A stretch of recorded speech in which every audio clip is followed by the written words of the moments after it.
Making selections in Photoshop is one of the most important skills that I will teach you this semester. It's really important because it allows you maximum creative freedom.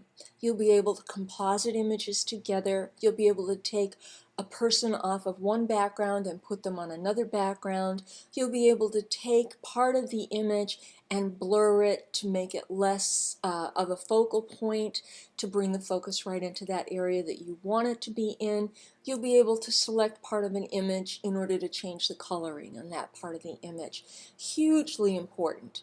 So there are huge changes now with Photoshop CC 2015.5. This upgrade is really recent as I'm making this video, and big changes in the way that you make selections and how well Photoshop works.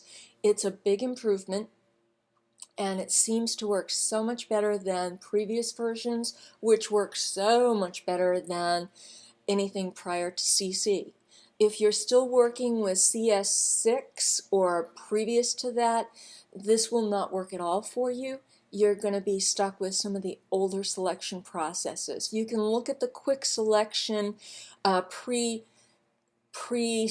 2015.5 video for that, but I would really recommend that you upgrade to the latest version. It's going to save you a lot of time and make your workflow much quicker and easier. So in Photoshop, as students, you get a discount. If you buy the whole suite, it's just over $200 a year at the academic pricing, Academic Superstore. If you are just a photographer and want Photoshop and Lightroom and Bridge, it's only about $10 a month. So it's very reasonable these days. So let me show you how this works. In any of the selection tools, anything that would give you marching ants, when you click on those tools, you'll see up here in the options bar, and that's what this is, this little thing under the title bar is the options bar. For every single tool, it's different. And any of the selection tools now, you're going to get a select and mask option. This will give you a number of tools to use. The best one of all is the quick selection tool. You can make a selection beforehand. If I cancel out, I can come in here and make any kind of a selection and then modify it still. So I don't have to start with that. I can also come in here to select and do, for instance, color range if I want. And I'll talk about that a little bit more later. But you don't have to use one of these to start. You can start instantly with select and mask. Up here you have the quick selection tool. And the way that works is you just run it over the portion that you want to keep, and the part that you don't want to select is left out. Now look at how we're seeing our interface here. We see it as an onion skin, and we can change the transparency setting here to show us what's selected and not selected.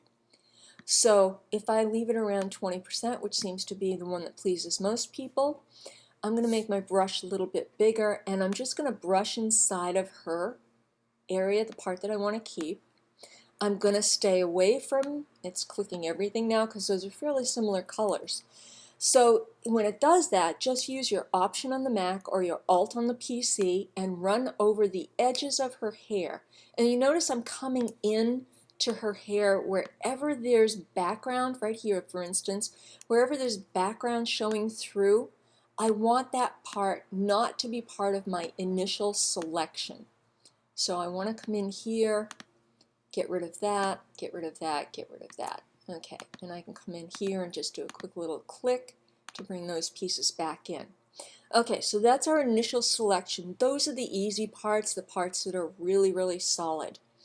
Now I want to use my edge detection brush, which is the second tool up here.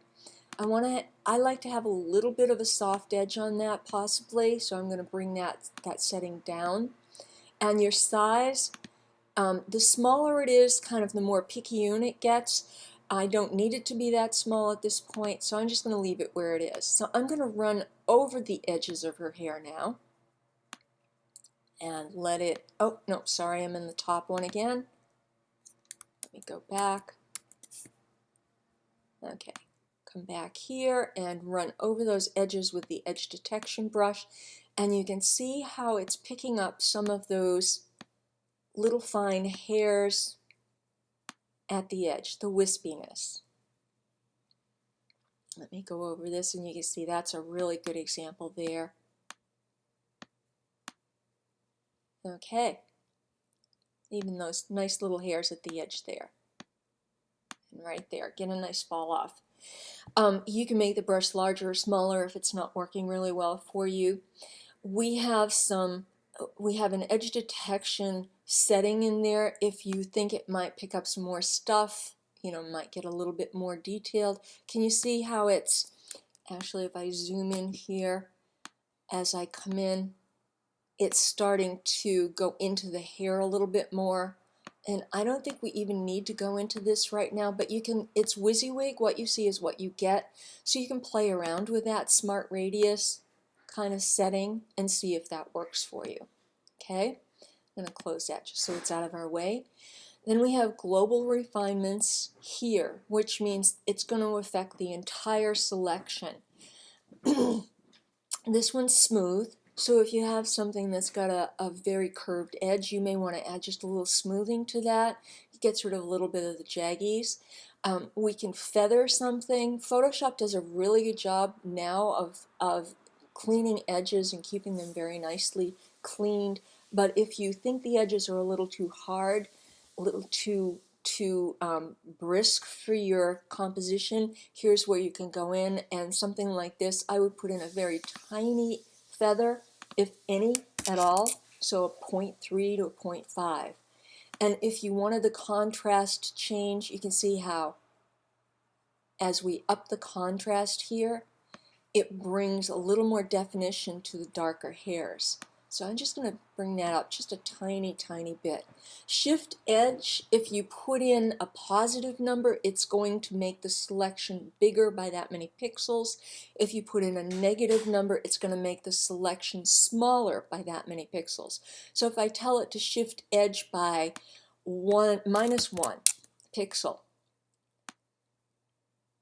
see, as I go up and down here, I'm doing it more, so you can see it's going to actually cut stuff off of the edge. If you've got some sort of a haloing that's going on, which means you've got a little residue along the edge, that may be something you want to do, but I don't think we need to do that in this case. Okay, for output settings, how do we want this to present? Decontaminate colors, I have heard, and I've heard this from a number of people, that it can kind of foul up how things are working, so I would avoid that in most cases. You need this when you are photographing somebody in front of a very vibrant color and the color kind of washes into the edges of the selection. There are other ways to deal with that, though, that work better. You can do a new layer with a layer mask. We're just going to come in here and go to selection, so it's going to output to a selection, and I'm going to tell it to remember the settings, so I don't have to put all those in the next time. And then I'm going to click OK. Okay, I want to back up just a little bit and show you some of the options that I kind of skipped over as I went through this. We have over here, I told you, the quick selection tool, which is awesome for making selections. This is the edge detection tool. So if I come in here and tell it I want to clean up those edges, that's exactly what the edge detection tool is for cleaning up the edges. And you can see even then, did a pretty nice job of doing that. And down here we have a brush, and this is the brush tool. It works if you're familiar with masks, which you will be in a couple of weeks, so if you're not, this is part to kind of ignore for the moment and then come back to in a couple of weeks. This is showing us our mask. This is the part, the white part is the part that's selected, and you can see how it goes into those little wispies. The black part is the part that's not selected. So if I have my brush here and I'm painting with white, it's going to add to the selection. If I want to get rid of some of these wispies, for instance, I would switch to black. Sorry, I gotta go back over here. Right there. Okay.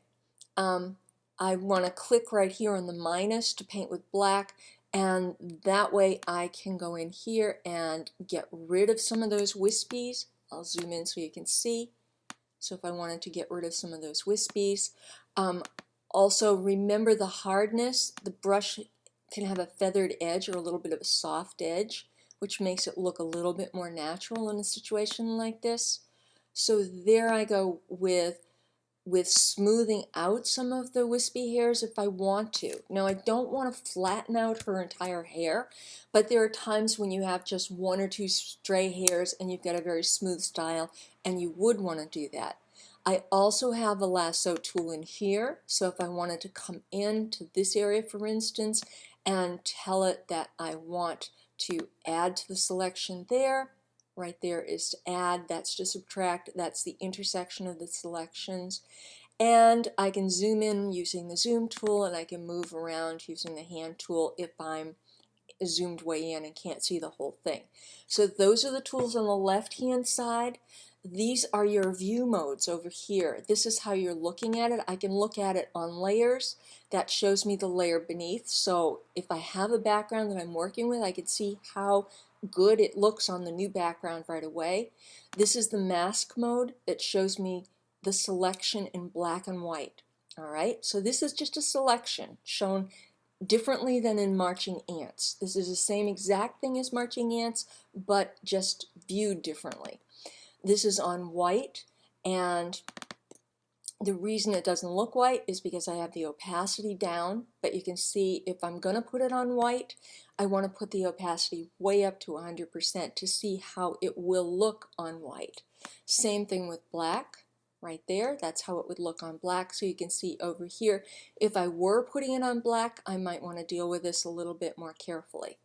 Okay, this is an overlay, which just like the black and white, except this is clear and red. So the red would equal the black, the white would equal the clear. It's just another way of looking at your selection.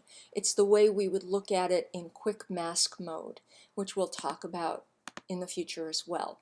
And this is your marching ants, the way it looks there. Onion skin is, generally speaking, one of the best ways to look at something, and you can change the opacity of that as well. So it's going to show you the previous background here. We've already taken it off that, so that's why it's not showing it to us. But I wanted to show you those options as well. I'm going to cancel out because we've already made the selection on this and putting it on the background, and it looks just fine. One more fun thing I want to show you while we're here is one of the new options in Photoshop, and I have to come up here to this layer. Again, don't worry about the layers thing at this point because we're talking about layers in much more detail in week 3, but I cannot kind of isolate layers from everything at this point, so just kind of roll with me a bit. Okay. And filters. Filters are the fun house of Photoshop. There's all kinds of fun things you can do with filters. But one of the new fun things with filters is under the Liquify menu, you have a facial aware liquify. And liquify just means turning something into liquid so that you can kind of move things around and reshape things. It automatically sees the face. You can see as I'm going over this, it shows the outline of the face, it shows where the nose is, shows where the mouth and the eyes are. So it is aware of how the face looks, where it is. If there's more than one face, it numbers the faces here and goes left to right.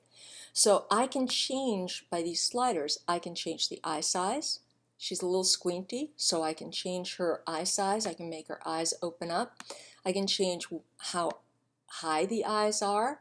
I can change the width of the eyes. Okay. I can change how they're tilted, whether they kind of move up and down. And I can change the distance between the eyes if I want. You've got that option for all of the facial features here. So if I wanted to thin her nose down a little bit, make her look a little bit more pouty, I can actually make her smile a bit more. There we go. How's that? I can make her upper lip a little bit thicker if I want, lower lip thicker or thinner. As you move the sliders around, you see the differences there. And I can change the height of the mouth. And kind of cool too is that I can change the face shape. So in this case, I may want to thin down her face a bit, or maybe I just want to thin down her jawline.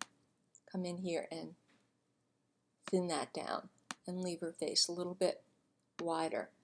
Okay, so that is, and I'm going to click OK here so I can show you there's the before, there's the after. So you've got a really cool tool here in the new Photoshop that allows you to kind of change the facial structure and improve it. Now, I wouldn't change the facial structure for a client other than to maybe thin down a jawline a little bit if the person's heavy, and like her, open her eyes up if her eyes are looking a little bit squinty.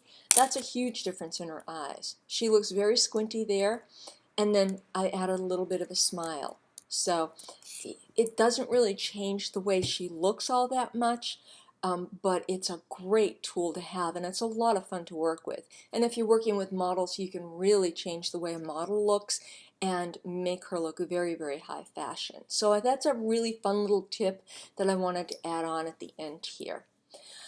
Thank you for listening. If you have any questions, please be sure to put them in the discussion area for me, and have fun with the new Photoshop features.